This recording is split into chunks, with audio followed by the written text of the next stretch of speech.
Hello and welcome back to Common Creatures, the TTRPG podcast. I am your GM Rob, and with me today is just me. Yeah, kind of an oopsie on my part. Today is going to be a bit of a different episode. During the exporting process of where we recorded our final episode for Book 2, the audio kind of got corrupted, and well, that's why I'm here right now. So, now, rather than just say oops and dip out for the week, I thought about doing a bit of a retelling for you all until the end of the episode, where I gathered a very special PC and give them their spotlight, as they had a very important episode. We did a little reenactment of a very cool moment that we just could not leave you all without.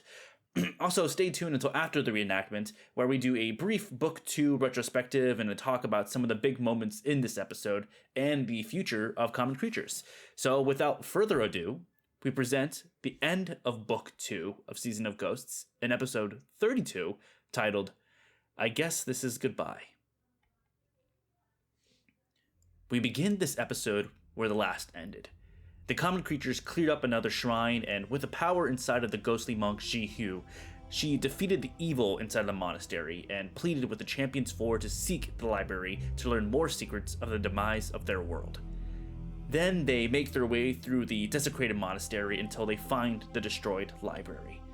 Books are thrown on the ground, bookshelves turned over, and by one section of a wall, a single decaying body of a monk with a knife in their hand. While investigating the monk, Tominari sees a light shining from behind one of the books, still on the wall. He notices that the single book is still in pristine condition, almost like it was being protected. He reaches for the book, and as he pulls it from its shelf, he sees the shelf itself begin to move, revealing a hidden room in the library. As he enters, he feels a quick rush of cold air as he discovers another room. But this one is covered in documents and untouched books. The rest of the Champions Four follow him, and as soon as the last one steps in, the door shuts behind them, leaving the crew stuck in this small room. Suddenly, a ghost appears. It introduces herself as Yen Rui, another one of the monks who lived here in the monastery before it fell to Kagupti's influence. She began to tell the tale of another monk named Xin Yue, one who was kind and giving until she began to strike out verbally at others. One day, Xin Yue led a coup of the monastery that led to the death of many others, including the poisoning and murder of the monks the Champions Four discovered in the dining hall. Xin Yue did it all in Kagupti's name. After hearing the commotion of the monastery, Yen Rui locked herself in the room among her research until the fighting died down. It never did. And it wasn't until too late that she realized that she hadn't packed any food. She died from starvation, but before she starved, she continued her work. She ushered to the dead body on the floor in the corner of the room that is gripping a book. She urges the Champions Four to take the book and use it to the best of their abilities. It will help them in the future, she says. They take the book and make their way to have their final fight, but find themselves in a room with large plant beds. They discover that this is where the monks would bury their dead, to become one with the world again. They pay their respects before moving down a staircase in the corner of the room and are immediately met with a smell of pure evil. Stenches of sulfur, dirt, and death fill their nose as they reach the bottom of the staircase that leads them under the monastery, and more importantly, under the Tansugi tree. In the center of the room is what looks like a large stone hand that is pushing through the earth. At the base of the hand is a pool of red that is seemingly spreading into the roots of the Tansugi tree, poisoning it with every second. In front of the tree stands an emaciated woman in a white monk robe and a long brimmed hat. She smiles at the Champions Four and welcomes them in, mocking them by knowing that they were coming. Kagupti had warned her of it. She unsheathed a katana at her side and screams for Kagupti to watch as she kills her enemies for him. She then summons a horde of Noperabos to attack, but just as suddenly, Shihui appears and summons the untainted roots of the Tansugi tree to attack, killing them all in one single blow. Unfazed by this, Jinyue attacks the Champions Four. It is a fierce battle where even Sarathan almost goes down. But one final arrow by Shitirion sends the corrupted monk to her knees. From here, we begin our reenactment. Shitirion, with a critical hit, What does it look like as your arrow flies from your bow? Well, my arrow, Shathidion's arrow, is flying from his bow as he's doing, you won't expect this, Robert, a backflip. Oh, hell yeah. So he's backflipping as that arrow is just flying out, and he looks like sweat's coming down, but like sexy sweat. As it's flying through the air, as he lands, he's just watching that arrow go exactly where he wants it. With that, your arrow pierces the heart of Jin Yue. She takes a single step forward, and you see a small smile cross her face. She coughs, and blood spits out, yet she remains unbothered. She looks at you all and says, You think this is the end? Fools. Kagapti will rise again. She then takes her katana and stabs it into herself, making herself fall straight into the pool of red. Suddenly, the world begins to shake. The ceiling of the tiny underground room you are all in begins to fall apart. Dirt and roots fall on each of you as you feel the monastery you are under begin to start to collapse in on itself. The hand of Kagapti from the center of the room forcefully closes around the body of Jin Yue, and the world bursts into red light. Once it clears, Jin Yue is gone. But the hand of Kagapti continues forcefully pushing from the ground until you see a wrist, and then a forearm, and then an elbow. Jin Yue appears suddenly, but this time her glow seems to be tinted a bit red. She looks at you all, the Champions 4, and says, Good job, but unfortunately, the work is not done. This is where I must now apologize. I've kept something from you all. As you can see, the tree is weakening, and Kagapti is breaking free. The tree and this world requires help. A sacrifice, a hero to help Tan Suijing's tree stop Kagapti's rise. I'm sorry to ask this of you all. You have already given so much, but is anyone willing to help? Shathidion kind of looks at everybody and, Shathidion kind of looks back at everybody. Well, obviously, as the leader of the Champions 4, I am going to nominate Sarathan, our strongest member, arguably not quite as strong as me, but Sarathan has a... No, Sarathan, you have a shop. You have things you have to do. People are counting on you.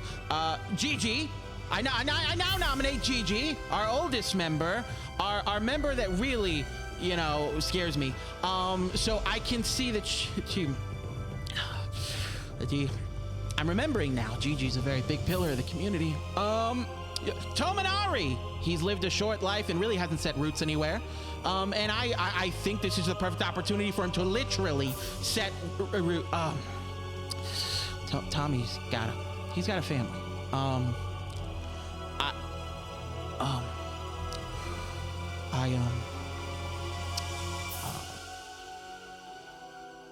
I think as the leader of the Champions 4, I may be willing. I could be inclined to help.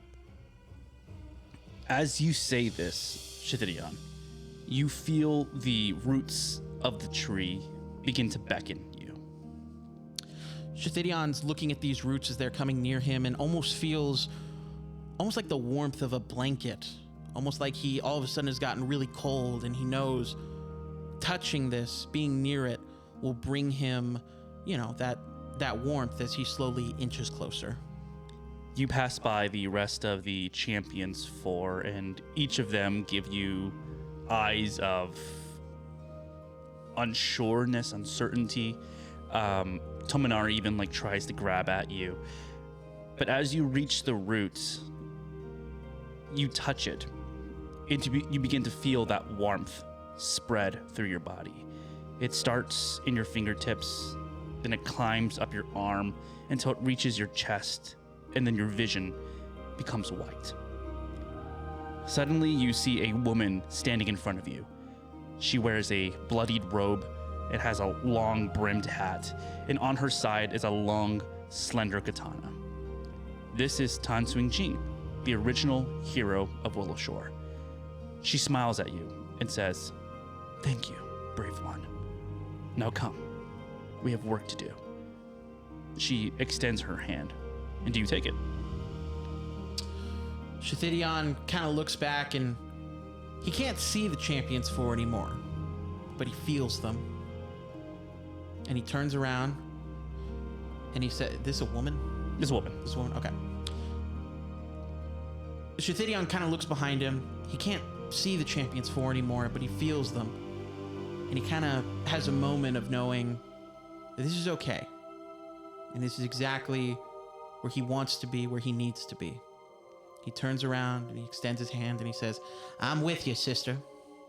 Cool. As you say that, she smiles a bit, and you take her hand.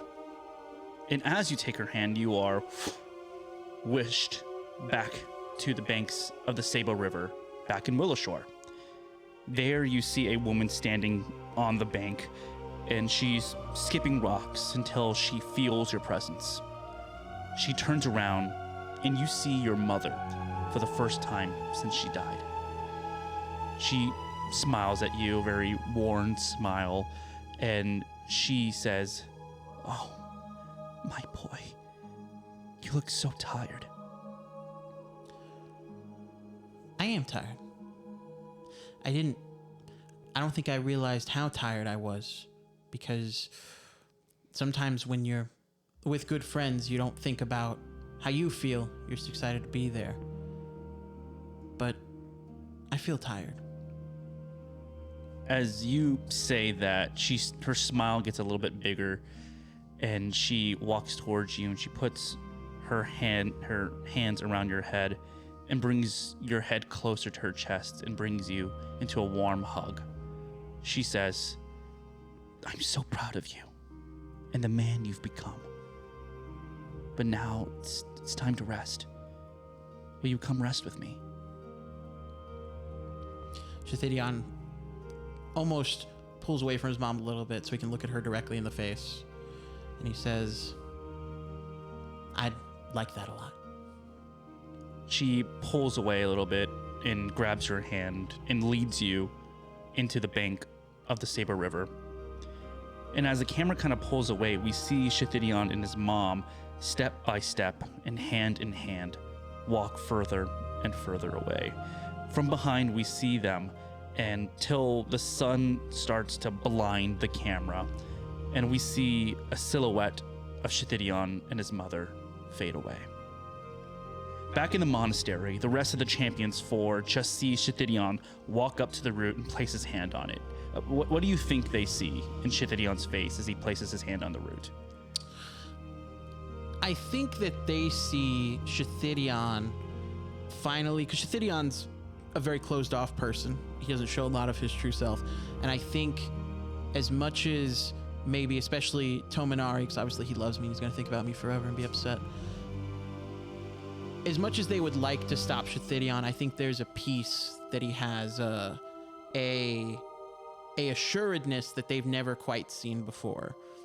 And I think they know that even though it's a sad moment, Shithidion's not leaving. He's just taking his next steps into, hopefully, being the hero that he wants to be. Shithidion bursts into light as his body begins to levitate into the air, glowing brighter and brighter until he vanishes. The roots of the tree where Shithidion was glows bright, and then the light starts to shoot slowly up the roots to above ground and into the trunk, and you all hear a demonic, loud "No!" as the hand of Kagupti freezes and begins to burn.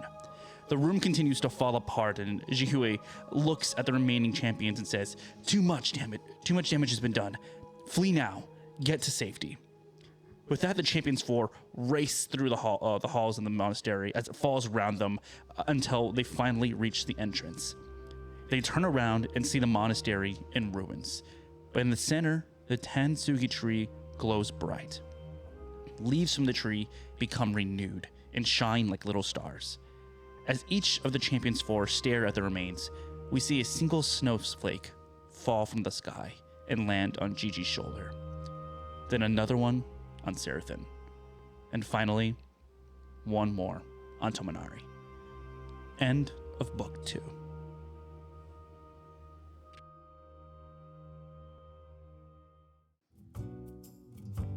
Hello, and welcome back to Common Creatures, the TTRPG podcast within a podcast.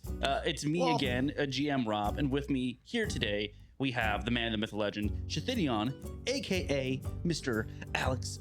I was gonna say Moon, but Alex. Yes. How you doing, man? Well, I'm both. I am both Alex and Alex Moon. You are, yeah. We're two people inhabiting the same terrible vessel. How are you, besides being a terrible vessel? I'm good. I'm very good. I genuinely, I'm a little sad, you know. I think, you know, and because we had filmed previously, Yeah. that full episode, and I wasn't fully okay with how we ended it. And I remember I was literally texting you like, I'd like to add like, you know, VO something in there to kind of close that out a little bit better. Luckily and unluckily, I did you the favor and I lost everything. So. yeah. But not only that, like I remember like I cried that night when I was done. Like we stopped recording and I was like, awesome. Like we did it. Not that. So the thing that kind of kicked off the Shathidion going away was that we're in the middle of a big move. And I remember I approached you a few weeks back and I was like, Robert, you got to kill me off. My favorite thing though is that you were like, oh, you just went out. Like, no, I think I said, are you okay first? And then I was like, if you want out, that's fine. Like, it's okay. And then you're like, oh no, like, yeah. Yeah, it wasn't necessarily that I wanted out. It was that like I told you, like, you know, I'm going to go, like we're moving because we're making a big move to a different state. And we're really excited about it. But I told Robert, I was like, no, we're making a big move. And we've already done some episodes remote where like some people are here, some people are remote. And I know it's a little bit of a headache. And I was like, I don't want to make you do that every single week. So, you know, let's find a way to write off Shathidion. And obviously I was a little right because then we did a remote episode and we lost everything, you know? So, you know, there's, I mean, the first one obviously was good, right? But so there was a part of me that was like, okay, that was the right decision. But no, that night when we finished it, because I was a little stressed, I was like, okay, how's this gonna work? How are we gonna do it? You know, is it gonna make sense? I feel bad. I feel like I'm leaving everybody high and dry a little bit. And then we ended it, and there was a part of me that was like, okay, that's done. That thing I've been hyping myself up for. We ended it. We wrote off Shathidion. And then like I just sat there staring at the wall for a little bit. And then I walked into the room and my wife's already asleep. She kind of woke up. She's like, did you finish it? Are you okay? And I was like, yeah, we finished it. Like I was like, I don't want to talk about it. I remember like finishing the episode and it was already late. It was late. It was like almost midnight. And everyone just being like, it was late for us. Yeah. We're all old. Yeah. Especially Zach, whose bedtime is like 9 p.m. But I remember everyone just being like, oh man, that was a long fight. Also, damn, I'm tired. And then I remember Joe like just coming into the other room because she has her office and I have my office. And she was just like, I'm crying. Like she was like, she was like, I'm existential, blah, blah, blah. And like I said, like we kind of had a conversation about how we wanted it to end for Shathidion. And then it was also very hard kind of keeping that from the rest of the group. I think obviously the only person that knew, actually Maddie knew that I was dying or that I was getting that you were leaving. That I was going. Everyone knew that you were like going away. Like I told everyone that you're taking a kind of a hiatus to go on a move. So everybody was like probably expecting like, and then Shathidion went with the monks or some shit. Like they weren't expecting like you know such a, I mean, I don't even know if you'd call it final, but a more definitive thing that was happening. Yeah, definitely. And then Joe was honestly the only other person that knew that I was killing off your character. So I was surprised when she was like very like, you know, like very impacted by it. We filmed that episode and it was remote. And I remember at one point, Maddie was in there, Ethan was in there, we're all in there. And at one point, like Maddie took off, like she like her thing was still rolling. And but I think she went to the other room. They said she was like taking a call or something. And it was funny because the moment we got to where the stuff with Shathidion was happening, I just saw Maddie pop back in like, what? Like her eyes were just massive. And I feel like Ethan was like, you need to get over here now. Yeah, because I'm glad, not glad.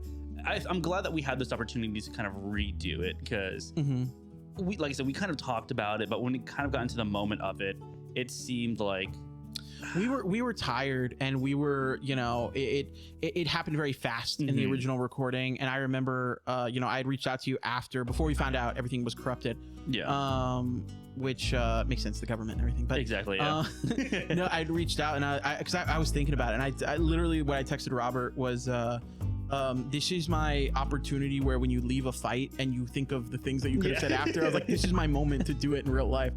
And then luckily and shittily, we were forced to. Yeah. So I hope you guys are okay with the episode that you're getting today. You're kind of getting a 2-in-1, but really Connor's just, you know, oopsie. Half a one. Half a one, having another one. But overall, Alex, I did want to say thank you for saying yes when I did ask for you to join in Uncommon Creatures, because this is something like we've talked about in other episodes in the past that's out of your comfort zone. This is something you've never done before, whether it be, you know, RPG game playing or, you know, doing a more narrative, I guess, sort of podcast. So thank you for doing that. And then 2, I just want to ask, like, how do you feel after, you know, kind of having a final definitive end to an RPG thing? Guy, he's probably gonna show up on other shows. Like once we figured out other stuff, we've kind of started doing that with Masks in the Tab, kind of testing it out for when. Yeah, I'm sure there'll be something, but for the next like month or 2, I was like, I can't. Yeah. You know, do that, and you know, Shithidion's in a tree. We don't know what happens with trees. Trees fuck, don't they? Yeah. So maybe a little pollen will come out and it's yeah, exactly. We don't know. But yeah, so. How do you feel like at the end of this story for at least Shithidion, and kind of, at least for right now, you doing TTRPG stuff? Yeah, well, before that, I want to give you a big thank you for inviting me, for thinking about me. You know, and I want to thank everybody on the cast, Joe, Maddie, you know, Zach, and that's pretty much it. And Ethan, obviously. Everyone was great. Everybody was very patient with me because I did not know it the way that y'all knew it.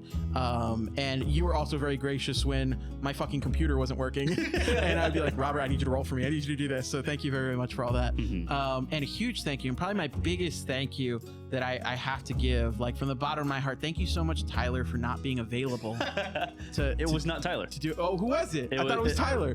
Fun fact for the people that are listening to the show now, but it was Mickey. Oh, Mickey wasn't available. She was the original person that we approached to. Well, Mickey, thank you so much for the biggest fumble of your life, you idiot. I'm glad that I was casted over you. This is your moment where who was it? Who passed on Iron Man? Before this is your Tom Cruise passing up on Iron Man moment, and I'm Robert Downey Jr. Get out of here. No, I'm kidding. No, thank you very much. And I love you in the other show that I totally listen to. Yeah. But cut that out. No, and I love you in the other show. Yeah, no, it's been great. It's been great. Again, y'all made it very easy for me to come in not knowing anything about this, because I didn't come in like, oh, I've done it once or twice. Robert was like, let's do this, and I was like, pretend with dice, and he was like, yeah, and I was like, perfect, and it was perfect. Yeah, it was not perfect. I didn't know what I was doing. But it was great. It was a great environment. I loved storytelling like this, genuinely, and I feel a little bit like Ben Affleck when he finished The Flash, where he did his last Flash movie, and he was like, I get it now. I get the character. Like, you know, I'm here for it. And now that like it's, you know, we finished out this era of what we were doing, I'm like, wow, I get it now. This is, we've been telling a story, not playing a game. We've been doing the damn thing. Yeah. I'm like, oh, I just found out. I can't wait for the fuck. But no, it's been great. Robert, I wanted to ask you. Yeah. What was it like for you dealing with a cast of 5 people, 4 of which had already done this before? Did I mention Maddie when I said thank you? I don't think you did, but you know. Okay, cool. Thank you so much, Maddie. And my favorite part about that, and I don't even want you to cut this, my favorite part about that is I know that when she listened to it, she heard, and my biggest thank you, and she thought that was going to be her. No, but genuinely, thank you, Maddie, very much. You were probably one of my favorite people to interact with on here, because you would get your husband to stop talking. No, but my question for you was, you know, you're in a cast. We have a cast of people who have, for the most part, done this at some point before. How is it for you dealing with my dumbass coming in here not knowing anything and constantly being like, what is that? What is that? Because I'm also not going to shy away from the fact that a lot of Shithidion, especially in combat, boiled down to I don't want to get complicated. I shoot arrow. Yeah. So how is that for you? I mean, honestly, it's not too crazy. I honestly think about, especially when I was like making the original cast for Common Creatures, was picking someone for a specific thing for the show.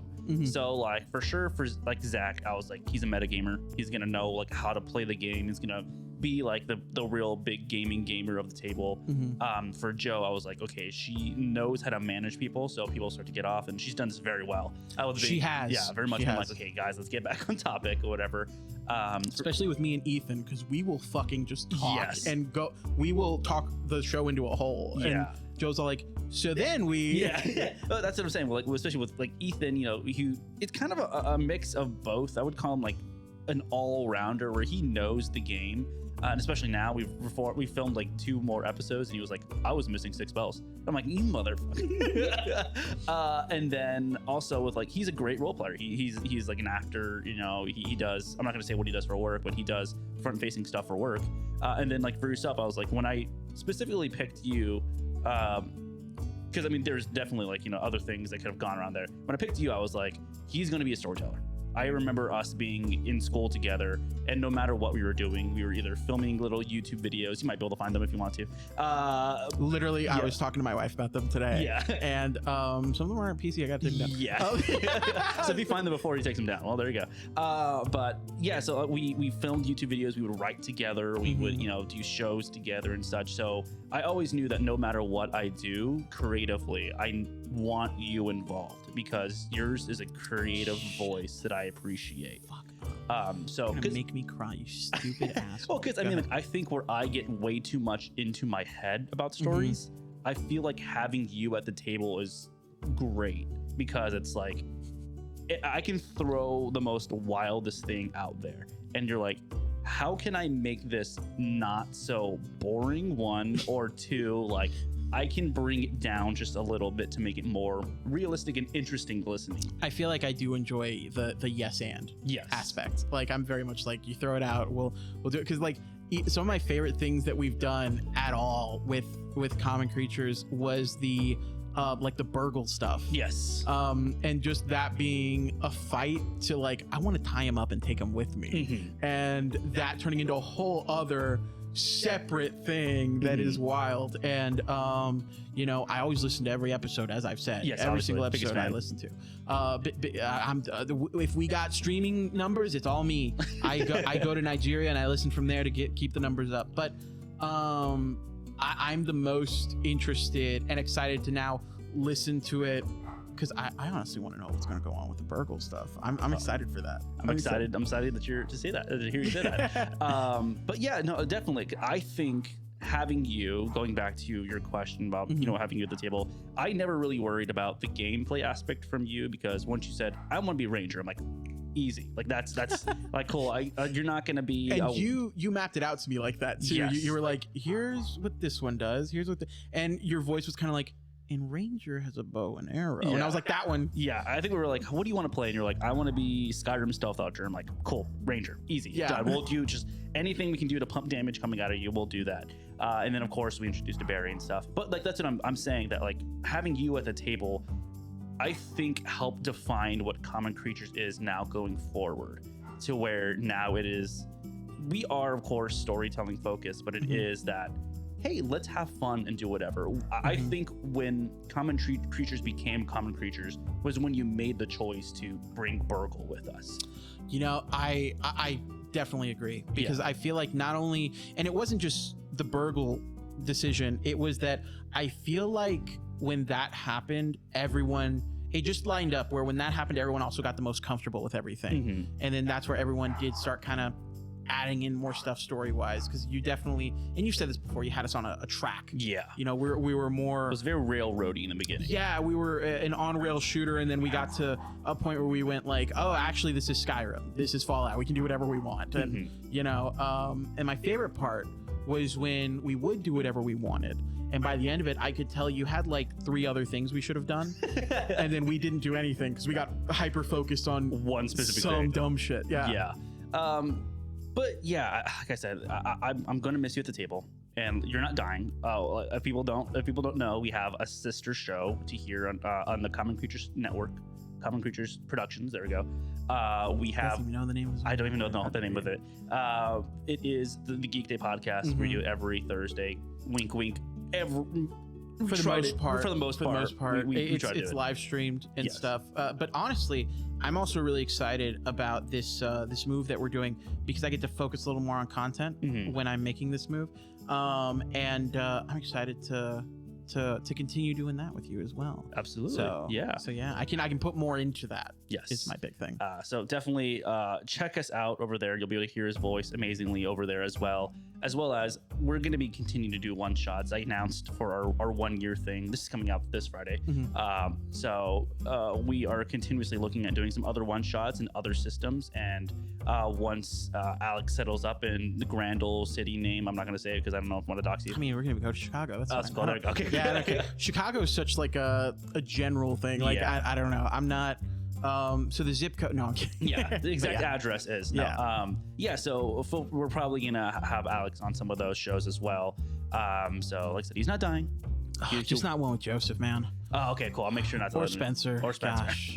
Or Ethan. Or Ethan, or Maddie, or Yeah. No, Maddie's good. Okay, cool. We can do Maddie. Joe, I'm fine with. That Robert guy. God, it sucks. That guy. Don't even get me started on who else is in it. No, I'm kidding. I think you missed one person, Zach. Oh yeah. No, I love Zach. Yeah. So thank you all very much for listening to this episode. Go follow Alex. Where can people find you? On all social medias, I believe, at Alex Moon TV. I do like comic and nerd stuff, and I rant and I talk too much. So I will now have more wind to continue to talk too much there too. Amen, brother. So go ahead and follow them there. Listen to us every Thursday over there on the Geek Day podcast. We stream on Twitch, YouTube, and TikTok. We take questions from the chat and talk about your nerdy news every single week, turning your weekday into a geek day. But until then, thank you all for listening. Alex, I love you. Robert. Please say it. I need it. What was that? I need this. Yeah. I need this, please. I said Robert. We'll see you next week. I love you too, Robert. Thank you.